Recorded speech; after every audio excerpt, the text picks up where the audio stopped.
So the poetry movement that I'm going to be talking about is Romanticism. What is Romanticism? Romanticism started in the 18th century and lasted until the mid-19th century. Romanticism stresses strong emotions and imagination. It places emphasis on emotions like horror, romance, and trepidation, which is a feeling of fear or agitation about something that may happen. It emerged in response to artistic um, disillusions with enlightenment ideas of order and reason.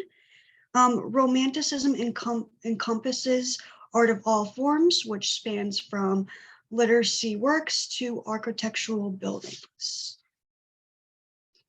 A subgenre of Romanticism is dark romanticism. The most prominent poet would be Edgar Allan Poe.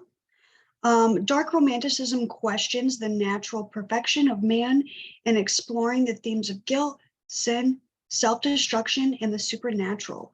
This subgenre uses dark and strange images such as vampires, demons, and ghosts. An example of this would be The Raven by Edgar Allan Poe. It was published in 1845. It has a mysterious and dark feeling to the poem. It's about the speaker who is talking to a raven. He is alone in his house and he's trying to ignore the tapping on his front door. By the end of the poem, he thinks that he will live forever in the shadows of sorrow and death. The themes of this poem are death, the supernatural, loss, and grief. The first stanza of this poem exposes a story that the reader knows will be full of drama.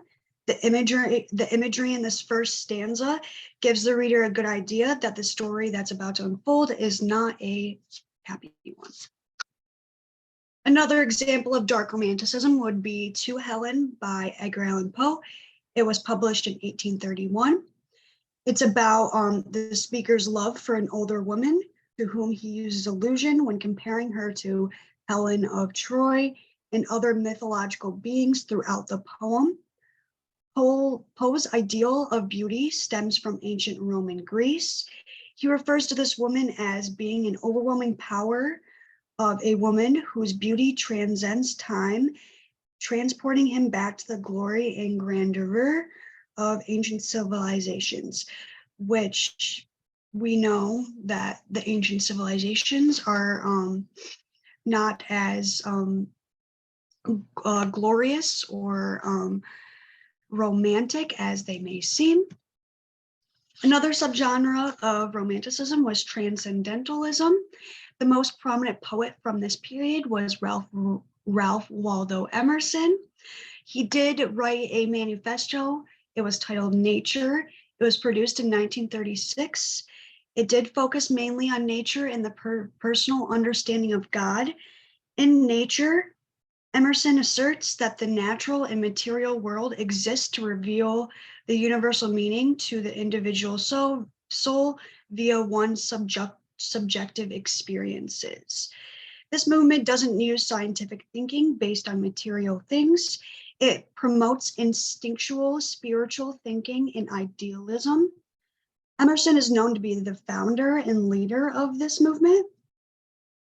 An example of transcendentalism would be The Snowstorm by Emerson. It was published in 1856. In this poem, he describes a night-long snowstorm and how it looks the morning after. The mood of the poem is lighthearted even after the snowstorm has hit and people must find shelter. The themes of this poem are the power of natural forces and the creation and construction of things it's the creation and construction of things.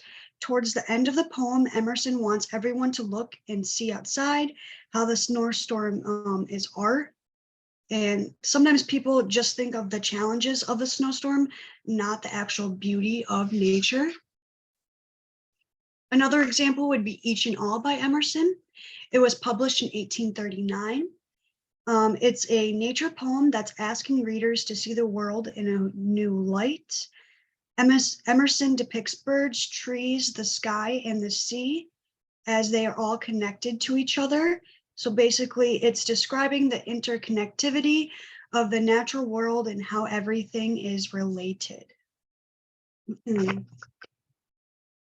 So the university press book that I chose was called The Studies in Romanticism by Ariana Krukin. It was published in 2023. It is a flagship journal of Romantic literature studies.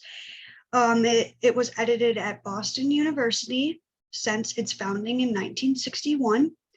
Its purpose is to advance the studies of literature and culture in the dynamic Romantic century, which spans from 1750 to 1850.